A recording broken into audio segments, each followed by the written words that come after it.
Victory Squad, your time begins when you're ready.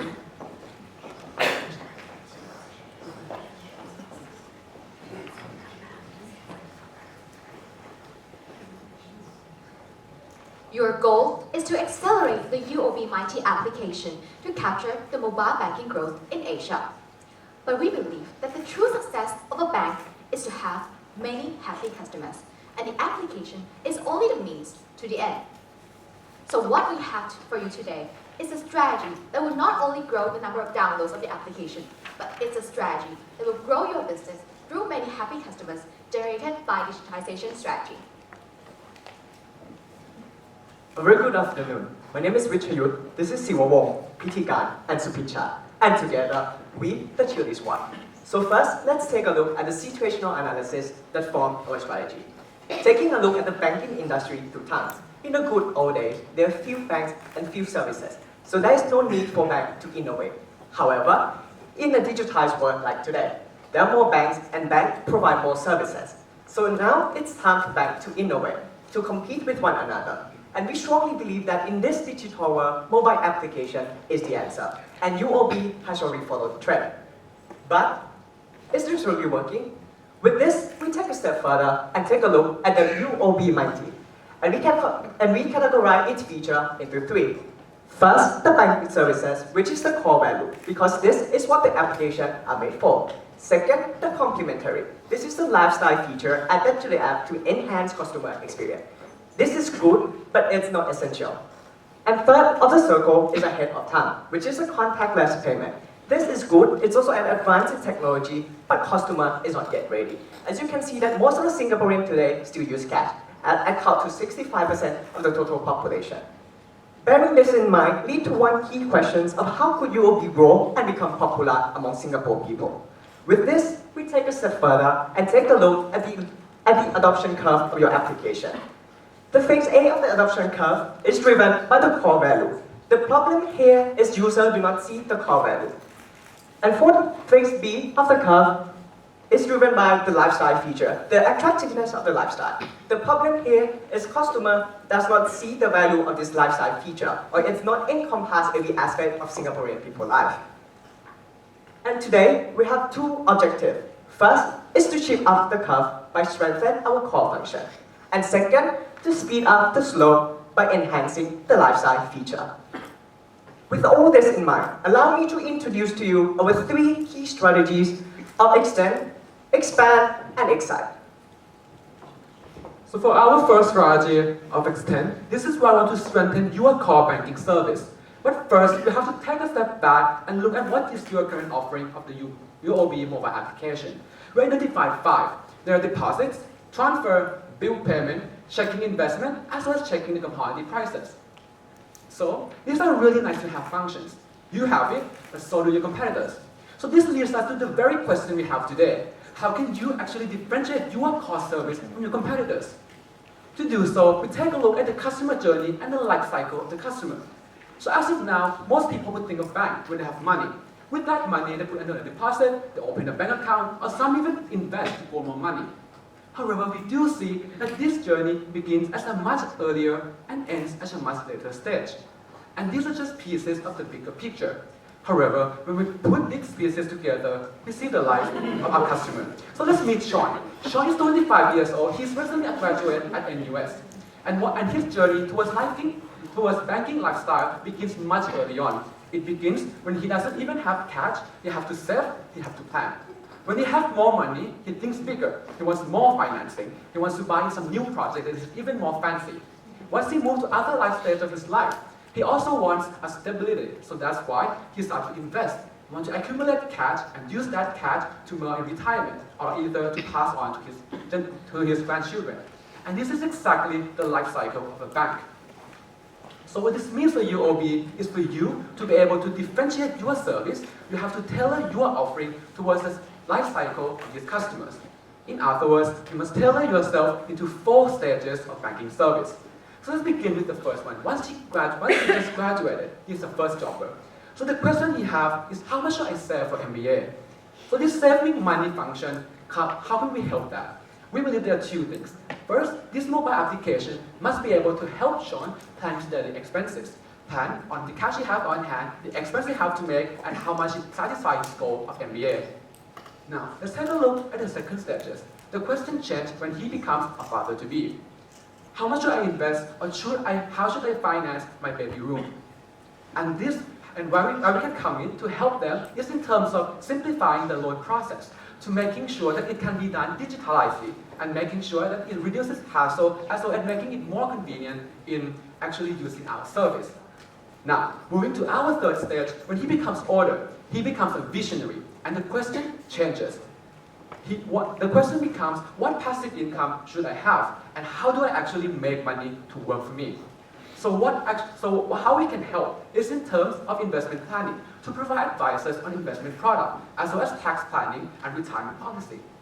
Lastly, when he becomes older, he becomes a patriarch of the family, and the question finally becomes, how do I transfer such wealth towards my grandchildren?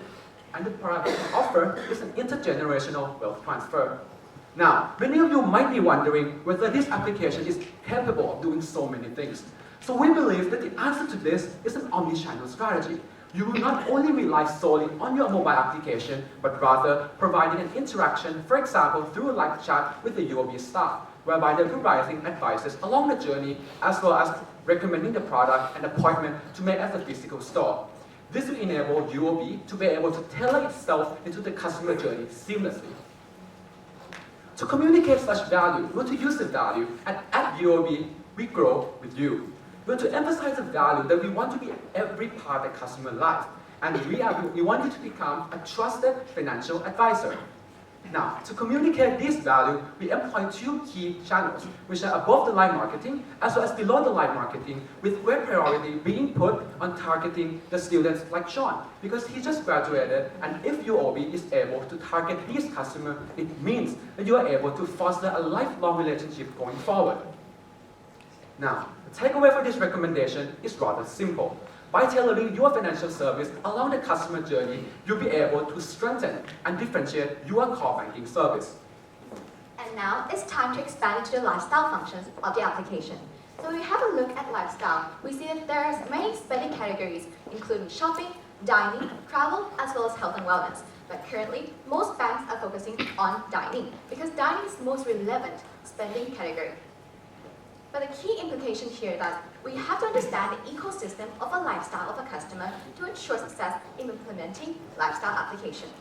So when we have a look at the ecosystems, we see two key stakeholders, the customers and the merchants. Customers are the people who want pleasant experiences. They read online reviews to help them make decisions, and they are also looking forward to see promotions and deals. But the problem with UOB-NUS is that there's a limited number of reviews. Users may not be in the right mentality to provide a review for a restaurant on a mobile banking app. On the other hand, the merchants do not want to partner with UOB because the results of the promotion may not see increase in sales and increase in awareness that they were expecting. Therefore, how do we grow the lifestyle function?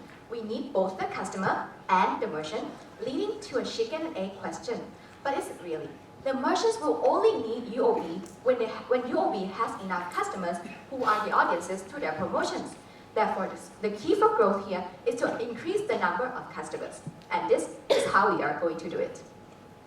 Imagine yourself walking in Orchard Road. You pass Mandarin Oriental, and then UOB-NUS send you a notification saying that mooncakes are on sale.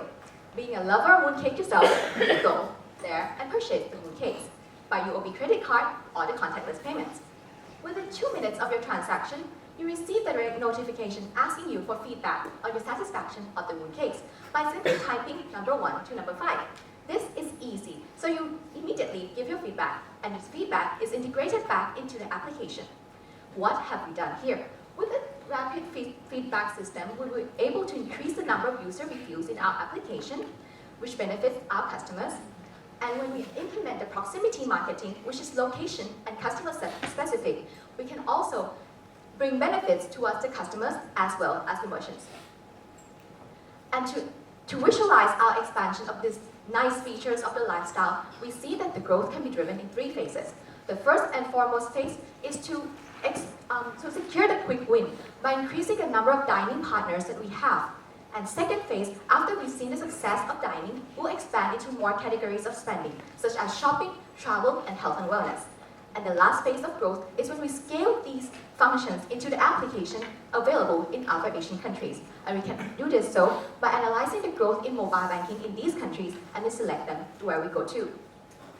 And the key takeaway here is that by increasing the lifestyle functions, we'll be able to increase the attractiveness of our mobile application. So with revisiting our innovation curve, we can see that we have already shifted up the curve by implementing core functions and speeding up the slope by increasing the lifestyle functions. And when we finally arrive at the new curve, we'll be able to have large amounts of users. And this is the perfect time that we can analyze user data and mine for insights, which will improve our service quality. We already have a seamless mobile application, but is this where we're going to stop? No, because we want to be the innovator in the banking industry. And to be fully innovative, we must promote the contactless payments. So currently, there are barriers to adoption. And the first and foremost barrier is that you need compatible technologies. But we have already overcome that because most of Apple and Android devices nowadays are compatible with contactless payments. And the second barrier is government support. But government already implemented promotions of fintechs as well as contactless payments. So we are already overcoming that barrier. But the key barrier that's blocking us is that customers do not adopt the contactless payments because contactless payments are perceived to be difficult to use, unsafe, as well as no incentive to change. Customers do not see themselves using these nice features. They're so used to using cash. About 65% of Singaporeans are still using cash and they don't have the reason to switch.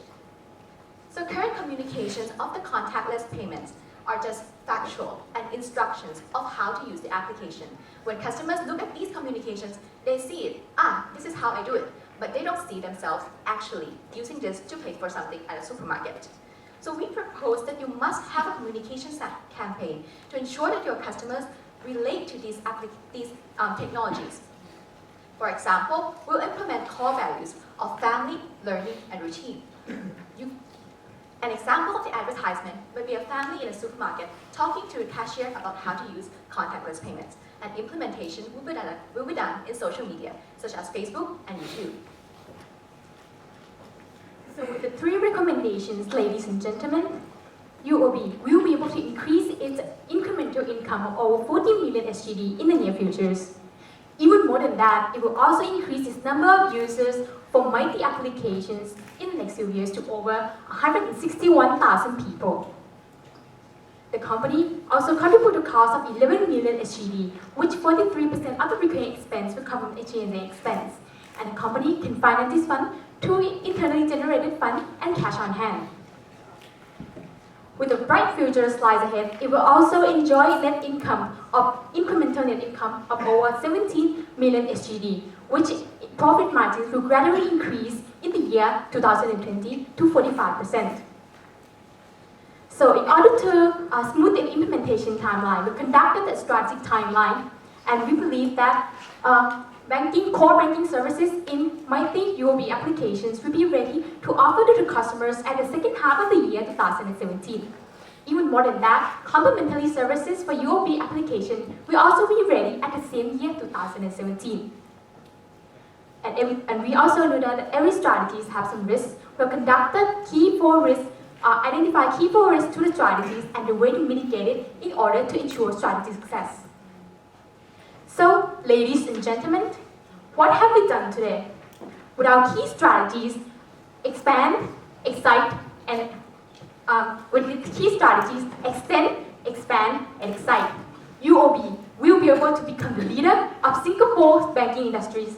And lastly, embrace the era of Mighty 4.0. Thank you for your attention, and now the floor is open for Q&A.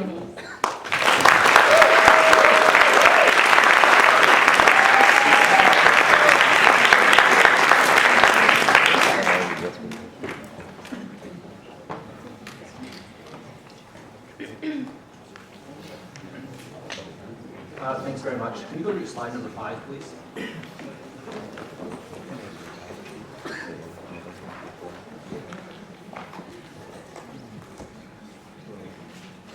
Just a moment. Yeah. No? 5. Yes, that's slide number 5. How would UOB grow and become Singapore's most successful digital banking platform. Okay, we just proved that I can read. Why is this important? So to address your question, we believe that it is very important to become a leader in terms of mobile digitization platform, because UOB will be able to not only just increase the number of downloads. If we said that UOB had a market share of 50%, DBS had a market share of 30%, and OCBC had a market share of 20%, which one do you think would be the largest digital banking platform?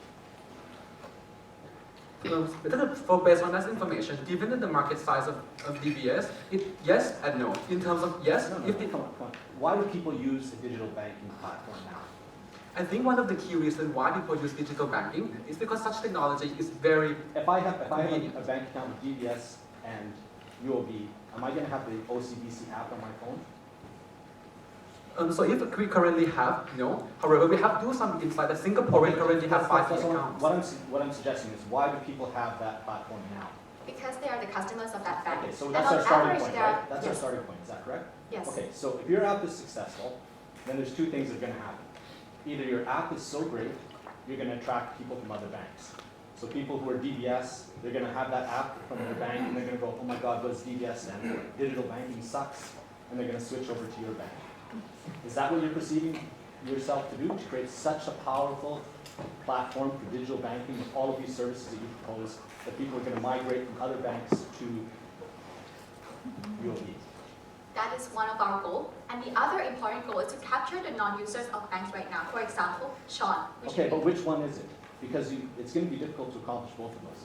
So is it we're going to cause people to migrate, or is it going to be so good that people will use this bank instead of other lifestyle applications that do similar functions as some of the peripheral functions or core functions to be done of this application? Most importantly, I think first of all, we'll be attracting currently UOB users to download the application, and in addition, we'll also be targeting other bank users who are able to migrate through platform to us using UOB. Because from our understanding, currently every Singaporean holds at least 5 key accounts. We want UOB to position itself as a primary choice in terms of making online transactions. And this is why our first strategy to strengthen your core business service comes in. So then the second one is not as relevant then. So you don't want this application to have a user base above and beyond people who would use it for banking. So we'd use it for banking, and it would make UOB a more appealing bank. So these peripheral functions will not actually be leading edge in and of themselves. For example, you talk about dining, lifestyle. Are these supposed to outcompete other applications? Most definitely. So we still do believe that at the end of the day, the core banking service is still very important. No, that's not what my question was. And the complementary functions, are they able to be strong enough to draw people away from those providers who are traditionally providing them and are actually very large, very big, successful companies? If you go into travel, you've got TripAdvisor or other kinds of companies. How would you, are you able to out-compete them? This is a common theme in questions that people have received throughout this today. Most definitely. We see that the complementary functions may not be the core functions that customers download the application for, but it's a privilege. Because they are our customers, they'll be enjoying promotions at our partner restaurants as well as other establishments. And privilege adds value to our brand. Moreover, customers prefer to have convenience and also privilege over various aspects of lifestyle. And I think just to answer your question, my answer is you cannot fully substitute other applications. So our answer is no. You cannot fully substitute Expedia or other review platform. Can you go to page 6? Okay, it mentions that at point B, it does not encompass every Singaporean's lifestyle. What does that mean? You mean there are Singaporeans that don't dine? Is that what you mean? Phase 3 of the growth is actually a combination of the number of people who download more and more of our application, and encompassing the lifestyle it adds value to these people who it sticks with them. Okay, let me rephrase. Please allow me to rephrase. So the lifestyle part of it is a human touch that would give our brand more competitive advantage over DBS. Sorry, you're not answering the question. Oh, I'm not getting it. It says that does not encompass every Singaporean's lifestyle. What does it mean? So currently the I think just to address that, what my colleague has been mentioning that it has encompassed every lifestyle. It means that as of now, it's been very exclusive towards dining. And other lifestyle, for example, shopping, traveling. Okay, but is that important? So does it mean that Uber also needs to go and manufacture taxis? No, I mean. So why is it important? Why have you chosen that point? If it's up on the slide, it must be pretty important, right? So why? I think as of now, we do believe that core business service, core banking service is still very important. However, Okay, but you're not answering the question. We talked about the fact that we offer dining, and now you're saying that dining is not enough, but it doesn't encompass a wide enough spectrum of lifestyle. Why is that important? Why is breadth important and not depth?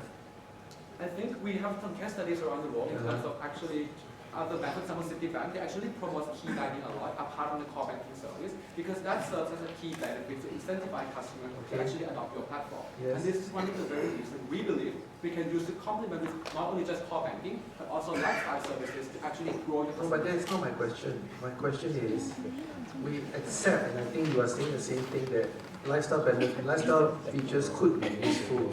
Why do we need to occupy every single spectrum of it for it to be relevant? I think, based on our understanding, within a couple of years, you must still focus on dining, which is the best. Well, then why do you say it does not encompass? Okay, because I think ultimately, at the end of the day, in the next 5 years, in the next 10 years, you want to encompass the customer lifestyle. But as of now, you have to prioritize, given your resources elsewhere. And this is why the reason, this is the So how far is your B? Is that 1 year, 5 years, 10 years? Can you go back to that slide? Slide 6. Is B like very soon or long time? I think how we actually define long term is actually you can start doing it now. However, No, just answer the question. Is B a year, 5 years, 10 years? You ought to know this, right? How long is it? I think based on our current understanding, it's around 5 years we're able to encompass most of the lifestyle service. However, this is an ongoing basis. Okay, but if it's 5 years, then how much of what you've suggested should be done in 5 years? So this allows my colleague to continue. So basically, within 5 years time, we have to do some prioritization. And as you can see here, just a moment.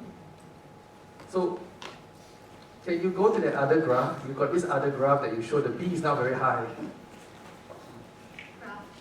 Is it this one? The one that later on, yeah, okay. So C. So what you're proposing will shift the curve, right? When will it shift the curve? Shifting the curve will come from the customers who see the core banking functions. When I asked when will it shift the curve? I think it starts when you're actually implementing this strategy successfully and you're Is that in 5 years' time? Sorry. Is that in 5 years' time? We believe that we're able to do it within 5 years time in order to shift up the curve, meaning that you'll be able to increase the number of application users. And we believe we just start today to be able to continuously shift you towards that And application. please allow me to additionally clarify on that. The prioritization that we created, first we will mainly focus on dining, but expanding to other scope does not mean that all these other scope will have the same amount of large number of merchants as dining. Because we see that we also have to capture other facets of life other than dining too. We are not suggesting that you should become Expedia or become Hungry GoWare. We're suggesting that you should have some of shopping or some shopping and some travel promotions, but dining will still be the main. You mentioned that the weakest part of dining that doesn't have enough reviews. You haven't really offered a solution to that. Your solution to that is to extend the benefits further to other categories. To increase the number of reviews, we'll implement this real-time review Will this function. do it? So if we implemented this, the reviews will shoot up by how many 100%?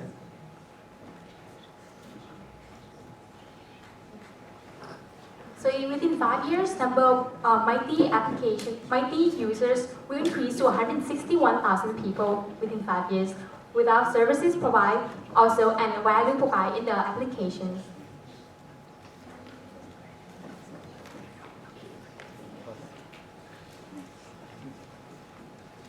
Okay, you seem to, correct me if I'm wrong, but you seem to center your lifestyle around deals for the customer. Is that correct? Yes. But a deal for the customer, how important, is that really a lifestyle app or is that just a deals app? How do I integrate into your lifestyle or just offering you promotional offers? I think one of the key lifestyle, how do we define lifestyle is that whenever you go anywhere, you'll be able to experience, for example, you'll be able to find a restaurant that suits your need, you'll be able to find, for example, a spa beauty that suits your need, and this application will be part of it. Part of that, you'll be able to locate this location anywhere. You'll be able to find that, hey, this restaurant actually have promotion with UOB, and that is the very reason for how we define lifestyle. Moreover, currently credit card products are already the answers to lifestyle privileges, and we can also leverage on the synergy with the credit card. For example, if a UOB Mighty user is also a carrier of the UOB credit card, these credit cards will already have privileges and functions of lifestyles that they will enjoy more than those who are non-users of the UOB credit cards. So we will also integrate the privileges into the application so they can view that what they can receive as the privilege in terms of lifestyle.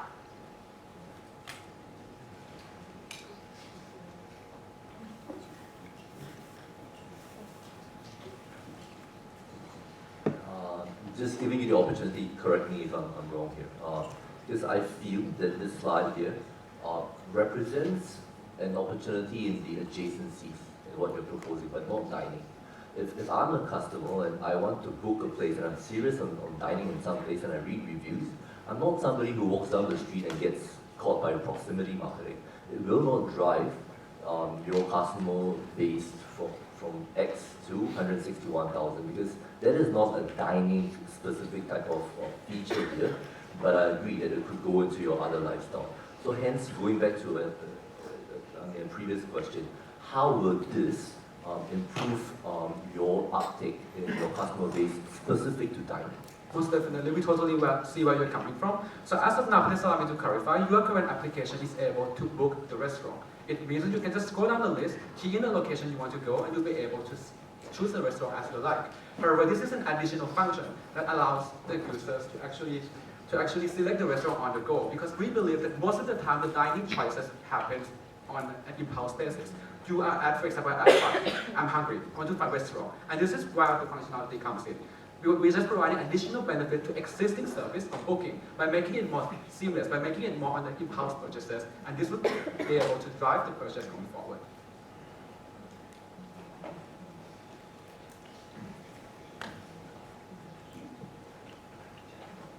Can you address the issue about competition? I mean, your holistic view around trying to embed all the different lifestyles. Would you not think that the other competition, the other competitors in the region would do the same, or the competition that we're dealing with would do the same? Would you address that? So we also address the risks of competitions, and we also conduct a risk and mitigation plan based on severity of risk and also probability of occurrence. And the high trust is a competitive response, and the way to mitigate it is to leverage on one-stop solution of us and also identify marketing campaigns. So usually a leading question is, where is the differentiation? That is actually related to the competitiveness. Okay, most definitely. So we do recognize that competition is the risk we cannot avoid. It's either DBS stepping in or it's the fintech company stepping in. However, in terms of differentiating, we believe that first we have to be able to differentiate at the core banking service by providing tailored banking services throughout the journey of the life. So that is one you be able to mitigate the risk. Second, in terms of other lifestyle, we cannot deny the fact that competition from indirect competition, so that Expedia or other review restaurants come in. However, what we can define is that we are providing not only just online review, but also provide access to banking as well as the ability to make payment using credit cards, using mobile devices. And that is the thing, combining together, we can form a strategic advantage that can be used to fend off competition going forward.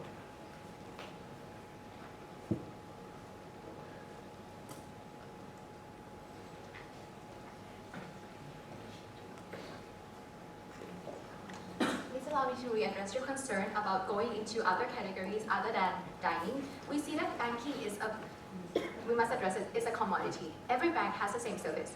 So what banks have to do is to innovate and to learn from other industries.